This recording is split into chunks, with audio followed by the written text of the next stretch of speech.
Welcome back. My name is Natisha Paramasivam. I am the Senior Wealth Advisor and Director of Goldtree Wealth Advisory. We're a financial planning business based here in Melbourne.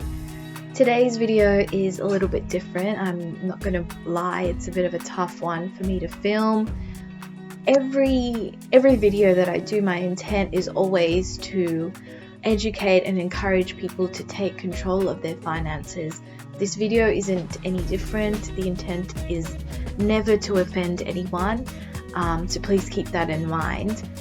The reason why I decided to film this video is over the years, I think I've realized that I've lived in somewhat of a bubble. I was lucky enough to have parents who, I guess, showed me that, at least in our household, finances and how or the involvement of both of my parents with the household finances was pretty much 50-50. And now with my husband, it's pretty much the same idea and thinking. So ever since getting into this career, and the more people I meet and the more clients that I meet, and in particular ever since starting this particular business, I've realized that unfortunately the story isn't necessarily the same for everyone. And that's not me criticizing anyone's thinking or culture, because culture has a lot to play with that whole idea. But I understand that many women in particular come from households whereby they have very little control or understanding of what is actually happening with the household finances. It's not my job, and I am not by all means passing any judgment on how different households run.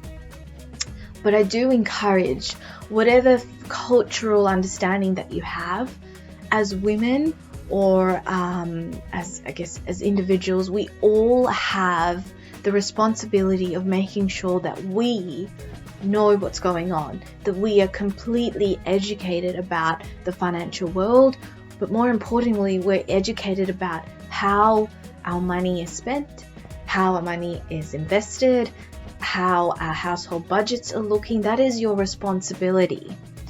Ever since starting my business, or ever since starting Goldtree Wealth, I've met some of the most incredible, strong women who unfortunately are coming to me as a result of them feeling like they're going through a rough patch in their relationships, and out of fear, and women tend to go into protective mode when they feel like something is wrong, and only in those circumstances are they then starting to go, oh my God, my entire life or my entire relationship, I've never had any idea, any understanding of how the finances were controlled.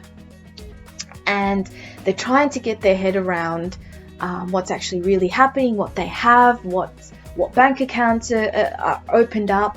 But in that moment when there's so much emotion involved, it becomes very stressful, and it's not the time that you want to, I guess, try to get your head around educating yourself. By all means, any time is better than never getting your head around it at all. So I encourage, it's never too late to understand or get involved. But unfortunately, I do meet people in those instances. We get into relationships with so much positivity, so much trust, and we all know that relationships aren't a straight line. They go through waves, and as much as you might trust your partner, you need to, I guess it's almost a level of self-love. It's loving yourself enough to make yourself feel at peace that if for whatever reason, if you and your partner, even if you do decide to separate amicably, that you understand what's going on so you can look after yourself, that you always have a plan B at the back of your mind.